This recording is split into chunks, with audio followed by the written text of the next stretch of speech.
Hello students.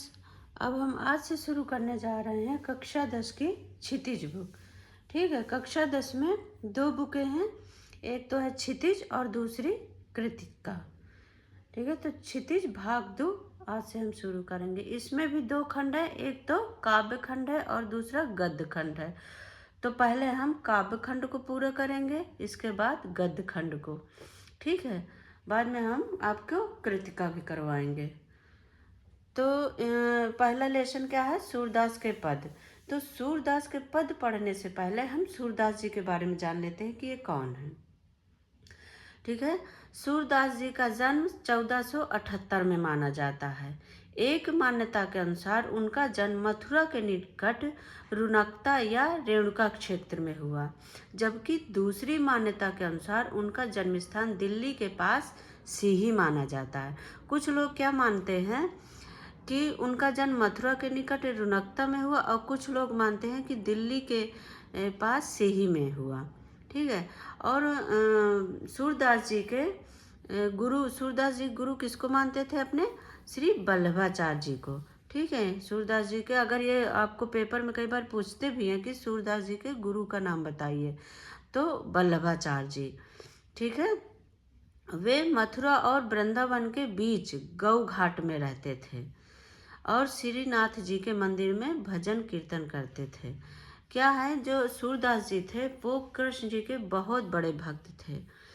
ठीक है, आगे आप जब इनके पद पढ़ेंगे तो आपको पता चलेगा कि इन्होंने कितनी गहराई से कृष्ण जी की भक्ति किया है।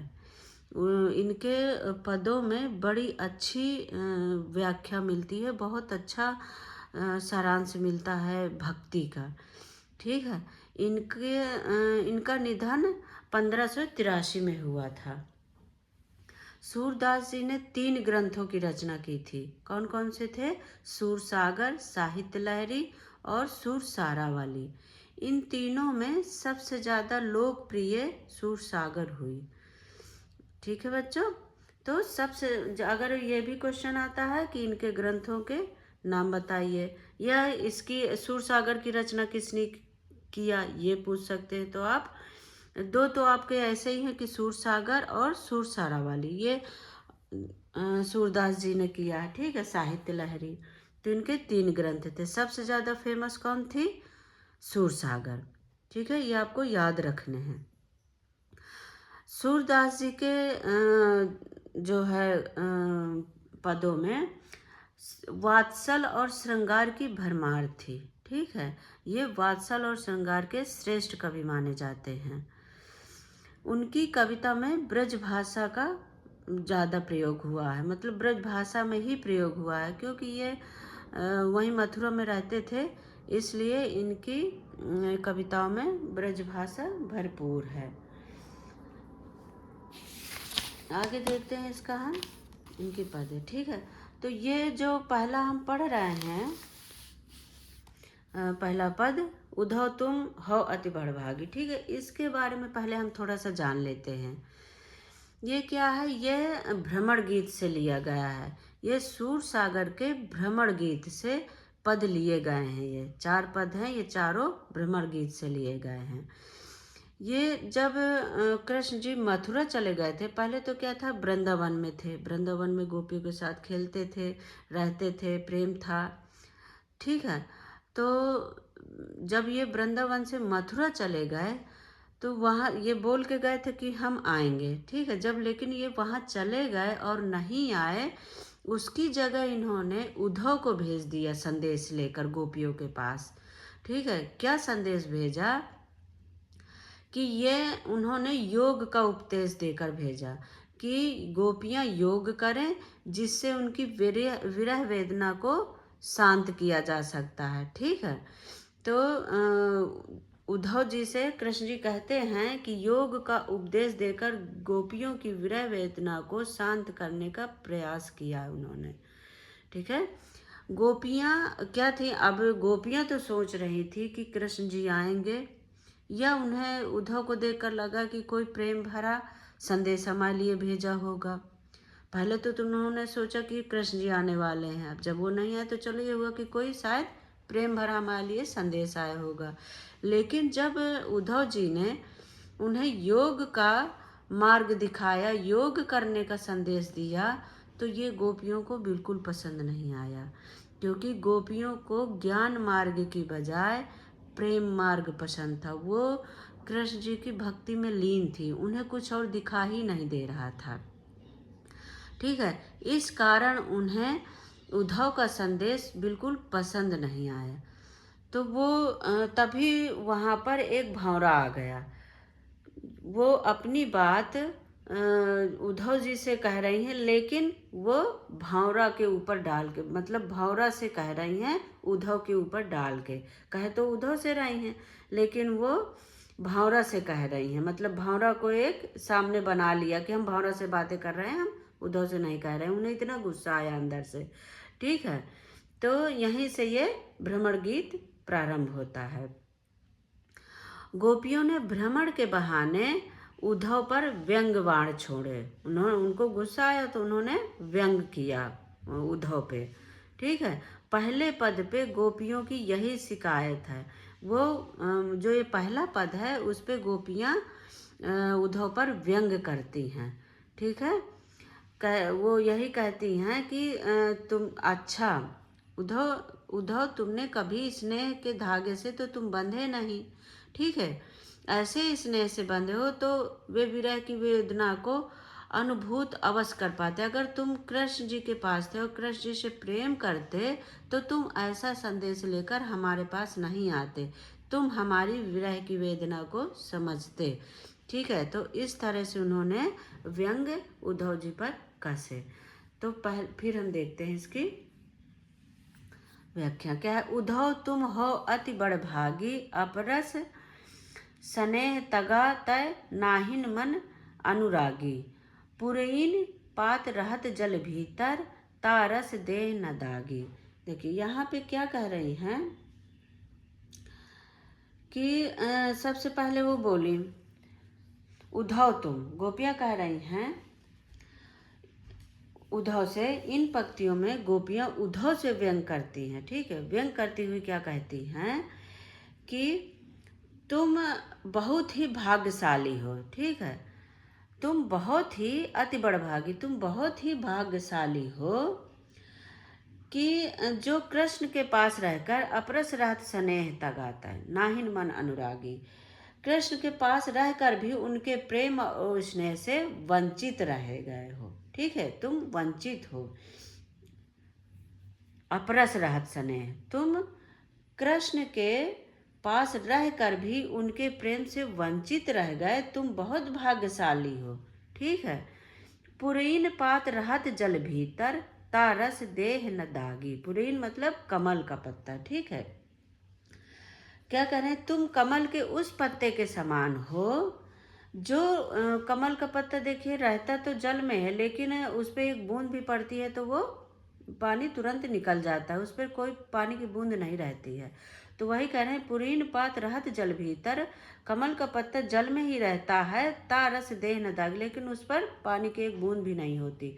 उसी तरह कह रही हैं कि तुम उस कमल के पत्ते के समान हो जो रहता तो जल में है, परंतु जल में डूबने से बचा रहता है। तुम थे तो कृष्ण जी के पास, लेकिन तुम बहुत भाग्यशाली हो कि तुम उनके प्रेम में नहीं फंसे। ठीक है, तुम उनसे प्रेम और स्नेह नहीं कर पाए। तो ये व्यंग कसती हैं। और पहले तो ये बोला, फिर क्या कह रही है, ज्यों जल माहि तेल की गागरी, बूंद न ताको लागी। प्रीत नदी मैं पाऊँ न, बोर्यो दृष्ट न रूप परागी। सूरदास अबला हम भोरी, गुरु चाट जयो पागी। देखिए, पहले तो उन्होंने ये कहा कि तुम उस कमल के पत्ते के समान हो। अभी क्या कह रही हैं आगे, आगे व्यंग्य क्या कस रही हैं उद्धव पर। जिस प्रकार तेल की गगरी को जल में भिगोने पर, ठीक है, जो जल माह तेल की गागरी, जिस प्रकार तेल की गगरी को, तेल का जो मटका होता है उस गगरी को जल में भिगोने पर उस पर पानी की एक बूंद भी नहीं ठहरती। जैसे देखिए कोई घड़ा है, पूरी तरह से उसमें तेल है, तो वहाँ पे जल की एक बूंद भी नहीं रुकेगी, तुरंत फिसल के नीचे आ जाएगी। ठीक है, तो यही कह रहे हैं कि जिस प्रकार तेल की गगरी को जल में भिगोने पर भी उस पर पानी की एक बूंद नहीं रहती, एक बूंद नहीं ठहर पाती, ठीक उसी प्रकार तुम भी कृष्ण रूपी प्रेम की नदी के साथ रहते हुए भी उसमें स्नान करने की बात को तुम उससे दूर हो। मतलब तुम थे तो कृष्ण के पास, लेकिन तुम उनके प्रेम में नहीं डूबे, तुम में वो चीज दिखी नहीं रही है, प्रेम भक्ति। ठीक है, दूसरा व्यंग वो ये कस रही हैं, तुम पर तो श्री कृष्ण की प्रेम की भक्ति की एक छींट भी नहीं पड़ी है। ठीक है, तुमने कभी प्रीत रूपी नदी में पैर डुबो ही नहीं है। प्रीत नदी में पाँव न बोले, तुमने प्रीत रूपी नदी में पैर डुबो ही नहीं है। तुम पर कृष्ण रूप परागी, तुम पर क्या कह रहे हैं कि तुम पर तो एक छींट भी नहीं पड़ी है, न तुम पर प्रीत रूपी नदी में तुमने पैर डुबो हैं। बहुत ही विद्वान हो तुम। ठीक है, तुम कृष्ण रूप परागी, तुम तो बहुत ही विद्वान हो, इसलिए कृष्ण के प्रेम में नहीं रगे। ठीक है, तुम बहुत ही विद्वान हो, तुम बहुत ही चालाक हो, होशियार हो, जो तुम कृष्ण की भक्ति से बच गए, तुम उनके प्रेम में नहीं रगे। परंतु क्या करें, अबला हम भोरी गुड़ चीटी जो पागी। अब क्या कर रही हैं कि जिस प्रकार देखिए गुड़ में चीटियाँ जो होती हैं वो गुड़ खाती है ना, और खाते खाते उसे में चिपट के मर जाती हैं। तो उसी प्रकार वो अपने बारे में क्या कह रही हैं कि ठीक उस तरह गोपियाँ कह रही हैं कि कृष्ण के प्रेम में तुम नहीं रंगे, परंतु हम भोली भाली गोपिकाएं, इसलिए हम उनके प्रति ठीक उस तरह आकर्षित हैं, उस तरह से हम उनसे प्रेम करते हैं जैसे चींटियां गुड़ के प्रति आकर्षित होती हैं।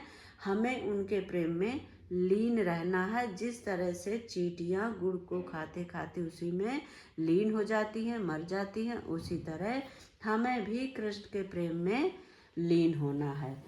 ठीक है, तो इस पद में क्या करती हैं वो गोपियाँ उद्धव पर व्यंग कसती हैं। अगला पद देखते हैं, क्या है, मन की मन ही मांझ रही, मन की मन ही मांझ रही, कहिए जाई कौन पे उद्धव ना ही परत कही, अवधि आधार आस आवन की तन मन बिथा सही। ठीक है, यहाँ क्या कह रही हैं, इन पंक्तियों में गोपियाँ उद्धव से कहती हैं कि उनकी मन की बात मन में ही रह गई। ठीक है, मन की मन ही मांझ रही, मन की बात मन में ही रह गई। वे कृष्ण से बहुत कुछ कहना चाह रही थी, लेकिन अब वो तो आए नहीं। ठीक है, इसलिए वो किससे कहें, अब वो कह नहीं पाएंगी। ठीक है, क्योंकि देखते हैं हम भी कि अपने मन की बात हम उसी से कहते हैं जो हमारी मन की बात को समझ सकता है। हर किसी से तो हम अपनी मन की बात नहीं कह सकते। तो यही वो कह रहे हैं कि मन की हमारी बात मन में ही रह गई, और वो अब हम किसी से कह नहीं सकते, क्योंकि तुम तो समझ नहीं सकते, क्योंकि तुमने तो कृष्ण से प्रेम किया ही नहीं। तो तुम तो योग का रास्ता लेकर आए हो, तो इसलिए हम तुमसे क्या कहें, हम क्या, हमारी बात अब कोई नहीं समझ सकता, क्योंकि कृष्ण जी तो आए नहीं। ठीक है, तो यहाँ पे वे ये कहिए जाई कौन पे उद्धव नहीं परत कही, वे कैसे बहुत कुछ कहना चाहती थी, परंतु अब वे नहीं कह पाएंगी। वे उद्धव को अपने संदेश देने का उचित पात्र नहीं समझती हैं। ठीक है, वो कहती हैं कि जब तुमने उनसे प्रेम ही नहीं किया तो तुम हमारी बात को क्या समझोगे। उन्हें तो अपनी बात सिर्फ श्री कृष्ण से कहनी है, किसी और को कहकर संदेश नहीं वो भेज सकती हैं। ठीक है, वो किसी और से नहीं कह सकती। अवधि आधार आस आवन की तन मन बिथा सही। ठीक है, वे कहती हैं कि इतने समय से कृष्ण के लौट आने की आशा को हम आधार मान रहे थे। क्या अब वो तब से जब वो गए थे तो बोल के गए थे कि आएंगे, तो वही वो कह रही हैं कि जब से वो गए तो हम सोच रहे थे वो आने वाले हैं। ठीक है। तो वो तो आए नहीं। हर प्रकार से विरह की ये व्यथा सह रही थी, ये सोचकर कि वे आएंगे तो हमारे सारे दुख दूर करेंगे। ठीक है, विरह दही, वो सारे हमारे दुखों को दूर करेंगे, लेकिन अब वो तो आए नहीं। क्या है, अब इन जोग संदेशन सुन सुन विरहिनी विरह दही,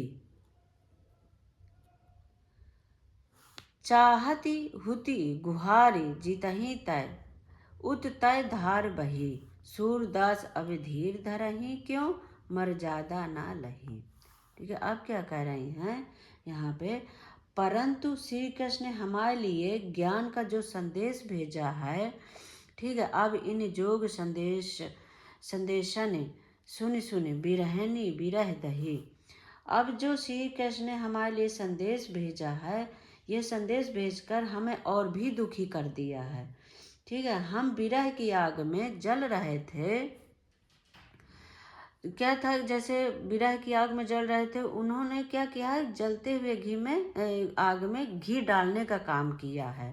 ठीक है, यह संदेश गोपियाँ कह रही हैं कि कृष्ण जी ने यह संदेश भेजकर हमारे आग, जलती हुई आग में घी डालने का काम किया है। ठीक है, क्या है, हम विरह की आग में और भी जलने लगी हैं। अब ऐसा संदेश भेजा है तो हम विरह की आग में अब और भी जलने लगे हैं। ठीक है, तो क्या कह रही हैं आगे, ऐसे समय में कोई अपने रक्षक को पुकारता है, परंतु हमारे जो रक्षक हैं वही उन्होंने ही हमारे लिए ऐसा संदेश भेज दिया, वही आज हमारे दुख का कारण है।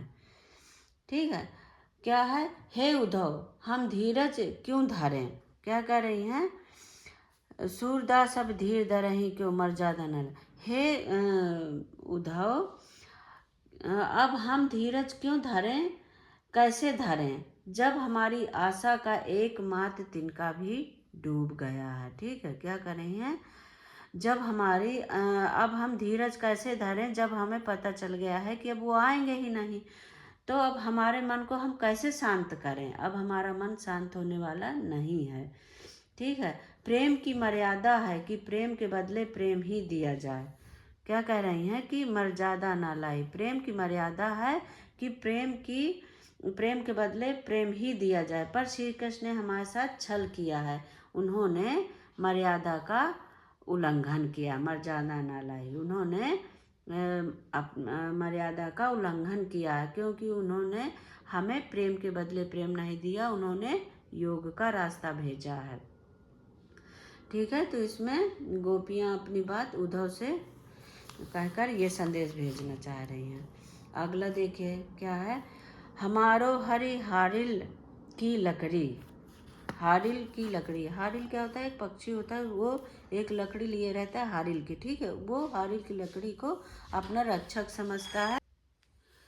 तो क्या कह रहे हैं, जो हारिल की लकड़ी होती है, वो पक्षी एक होता है, तो वो उस हारिल की लकड़ी को अपना सब कुछ समझता है। ठीक है, तो इसमें वही बताने कि हमारो हरि हारिल की लकड़ी, मन क्रम वचन नंद नंदन उर, यह दृढ़ करी पकड़ी, जागत सोवत स्वप्न दिवस निश, कान कान जगरी। ठीक है, क्या कह रही हैं यहाँ पे, इन पंक्तियों में गोपियाँ कहती हैं कि कृष्ण उनके लिए हारिल की लकड़ी के समान है। कृष्ण जो है उनके लिए हारिल की लकड़ी के समान है। जिस तरह हारिल पक्षी लकड़ी के टुकड़े को अपने जीवन का सहारा मानता है, ठीक है, जिस तरह से पक्षी अपने हारिल की लकड़ी को अपना सहारा मानता है, उसी प्रकार श्री कृष्ण भी गोपियों के जीने का आधार हैं। ठीक है, उसी प्रकार गोपियों के लिए श्री कृष्ण भी हैं, उनके जीवन का आधार श्री कृष्ण ही हैं। ठीक है, आगे क्या कर रही हैं कि उन्होंने क्या है, मन क्रम वचन, उन्होंने मन से अपने मन से, कर्म से, वचन से नंद बाबा के पुत्र श्री कृष्ण, ठीक है, नंद बाबा के पुत्र श्री कृष्ण को अपना माना है। ठीक है, उन्होंने उसी तरह से मन से, कर्म से, वचन से अपने को श्री कृष्ण को अपना माना है। ठीक है। गोपियाँ कहती है कि जागते हुए, जागत में जागते हुए, सोते हुए, स्वप्न में भी, ठीक है, रात में भी, जो रात में स्वप्न में भी हमारा रोम रोम क्या है, कृष्ण का नाम जपता है। हम सोते जागते उठते बैठते सिर्फ कान्हा कान्हा का नाम लेते हैं, हम श्री कृष्ण के में ही डूबे रहते हैं। आगे क्या है, सुनत जोग लागत है ऐसो ज्यों करुई ककरी। ठीक है। सु तो व्याधि हमको लय आए, देख सुनी न करी, यह तो सूर तिनहि लय सौंपो जिनके मन चकरी। क्या कह रहे हैं, सुनत जोग लागत है। उन्हें उद्धव का संदेश कैसा लग रहा है कि जैसे कड़वी ककड़ी होती है। हम कड़वी कभी कभी जैसे ककड़ी खाते हैं, कोई कड़वी ककड़ी आ जाती है तो कैसे हम उसे निकाल देते, वो अंदर खाई नहीं जाती। उसी तरह वे कह रहे हैं कि ये हमसे बच नहीं सकता है संदेश, हमें ये कड़वी ककड़ी के समान लग रहा है। ठीक है। हमें क्या है, हमें कृष्ण के प्रेम का रोग लग चुका है। अब हम आपके कहने पर योग का रोग नहीं लगा सकते हैं। ठीक है। अब हम आपके कहने से योग का रोग नहीं लगा सकते हैं। ठीक है। आगे फिर क्या कहती हैं, क्योंकि हमने तो इसके बारे में कभी सुना ही नहीं था, ना हमने कभी सोचा था। ठीक है। हमने तो सिर्फ कृष्ण की भक्ति, कृष्ण का प्रेम ही सोचा था, ना देखा, ना कभी इसको भोगा ही है हमने। आज जो यह योग संदेश लाए हो, कह रही हैं कि आज जो यह योग संदेश लाए हो तुम, तो उन्हें जाकर सौंपो। ठीक है। सौंपें जिनका मन चंचल हो, उन्हें जाकर यह बताएं जिनका मन चंचल हो, क्योंकि हमारा मन पहले ही कहीं और लग चुका है। आप ये किसी और का बताइए जाके उद्धव, जो जिनके मन में दूसरे को बसाने के लिए जगह हो। ठीक है। हमारे मन में तो पहले ही कृष्ण जी बस चुके हैं, तो हमारे लिए तो यह रास्ता व्यर्थ है। हम ये रास्ता नहीं अपना सकते। अब हमारे लिए जगह नहीं बची, सिर्फ हम कृष्ण की भक्ति ही चाहते हैं। ये योग का रास्ता हम नहीं अपना सकते, हम सिर्फ कृष्ण की भक्ति में ही रहेंगे। ठीक है। अगला क्या है, क्या कह रहे हैं, हरि है राजनीति पढ़ियाए। अब वो कृष्ण के बारे में क्या कहें सुनिए। हरि है राजनीति पढ़ियाए, समुझी बात कहत मधुकर के, समाचार सब पाए। एक अति चतुर हुते पहले ही, अब गुरु ग्रंथ पढ़ाए। बड़ी बुद्धि ज्ञान जो उनकी, जोग संदेश पठाए। ठीक है। अब यहाँ क्या कह रही हैं, गोपियाँ कहती हैं कि श्री कृष्ण ने राजनीति पढ़ लिया है। जो श्री कृष्ण है वहाँ जाकर उन्होंने अब राजनीति पढ़ लिया है। ठीक है। गोपियाँ बात करते हुए व्यंग पूर्वक कहती हैं कि वो तो पहले ही बहुत चालाक थे। ठीक है। वे तो समझी बात कहत मधुकर के, समाचार सब पाए। एक अति चतुर हुते पहले ही, अब गुरु ग्रंथ पढ़ाए। क्या कह रही हैं, गोपियाँ कहती हैं कि श्री कृष्ण ने अब राजनीति पढ़ ली है। ठीक है। वे व्यंग करती हुई कृष्ण पर कहती हैं कि पहले ही वो बहुत चालाक थे। ठीक है। पहले ही वो बहुत चालाक थे, अब उन्होंने बड़े बड़े ग्रंथ पढ़ लिए हैं, जिनसे उनकी बुद्धि और भी बढ़ गई है। ठीक है। वहाँ जाकर वो और भी चालाक हो गए हैं, और भी होशियार हो गए हैं, जिससे उनकी बुद्धि अब और भी बढ़ गई, वो और भी ज़्यादा चालाक हो गए हैं। तभी तो हमारे बारे में सब कुछ जानते हुए, ठीक है, तभी तो हमारे बारे में सब कुछ जानते हुए वे क्या उन्होंने हमारे पास उद्धव से योग का संदेश लेकर भेजा है। ठीक है। उन्होंने हमारे पास योग का संदेश लेकर भेजा है, जबकि हमारे बारे में वो जानते हैं कि योग के लिए हमारे दिल में कोई जगह ही नहीं बची है। ठीक है। उद्धव जी का इसमें कोई दोष नहीं है। वो कहती हैं कि उद्धव जी का इसमें कोई दोष नहीं है। ठीक है। ये भले लोग हैं जो दूसरों के कल्याण करने में आनंद का अनुभव करते हैं। वो कृष्ण जी को बोलती हैं कि वो यहाँ उन्होंने अब राजनीति का पाठ पढ़ लिया है। यहाँ तो थे तो तब भी वो बहुत चालाक थे, लेकिन वहाँ जाकर उन्होंने और राजनीति पढ़ लिया और ज़्यादा होशियार हो गए हैं। ठीक है। उद्धव भले लोग आगे के, पर हित डोलत धाय। अब अपने मन फेर पहिए, चलत जू हुते चुराए। ते क्यों अनीति करे आपन उजे, और अनीति छुड़ाए। राज धर्म तो यह सुर, जो प्रजा न जाए सताए। गोपियाँ उद्धव से कहती हैं, आप जाकर कहिएगा, ठीक है, आप जाकर कहिएगा श्री कृष्ण जी से, मथुरा जाकर बोलिए श्री कृष्ण जी से, हमारा मन भी अपने साथ ले गए थे। क्या कह रही हैं कि वे हमारा मन भी अपने साथ ले गए हैं। ठीक है, अपने साथ वो ले गए थे, उसे वे वापस कर दें। ठीक है, उद्धव जी से कहती हैं गोपियाँ कि आप कृष्ण जी से ये बोलिए जाके कि हमारा मन, जब वो गए थे तो हमारा मन भी अपने साथ ले गए हैं, वो हमारा वो वापस कर दें। ठीक है, वे अत्याचारियों को दंड देने का काम करने मथुरा गए थे। ठीक है, वो क्या है, अत्याचारियों को दंड देने के लिए मथुरा गए हैं, परंतु वे अब स्वयं अत्याचारी बन गए हैं। ते क्यों अनीति करे आपुन, जे और अनीति छुड़ाए। वो कह रहे हैं वो तो गए थे वहाँ पे मतलब जो दुराचारी अत्याचारी हैं उनको सबक सिखाने, लेकिन अब तो खुद ही अत्याचारी बन गए हैं।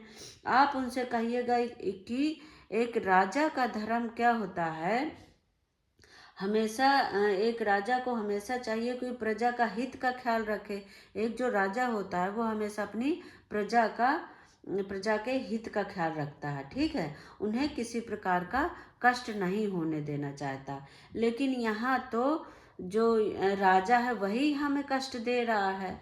ठीक है, ये राजधर्म नहीं है। एक राजा का क्या कर्तव्य होता है कि वो अपनी प्रजा का पालन करे, उनके कष्ट का निवारण करे, लेकिन हमारा राजा तो हमें ही कष्ट दे रहा है, ये कोई राजधर्म नहीं है। ठीक है, तो ये हमने सूरदास जी के पदों की व्याख्या कंप्लीट किया। इसके आगे हम इसके प्रश्न उत्तर करवाएंगे। आप इसमें देखिएगा, जो ना समझ में आए आप कमेंट करके पूछें। आगे इसका चैप्टर का मेरे इंतज़ार करें, और जहाँ ना समझ में आए आप पूछें। थैंक यू बच्चों, बाय बाय।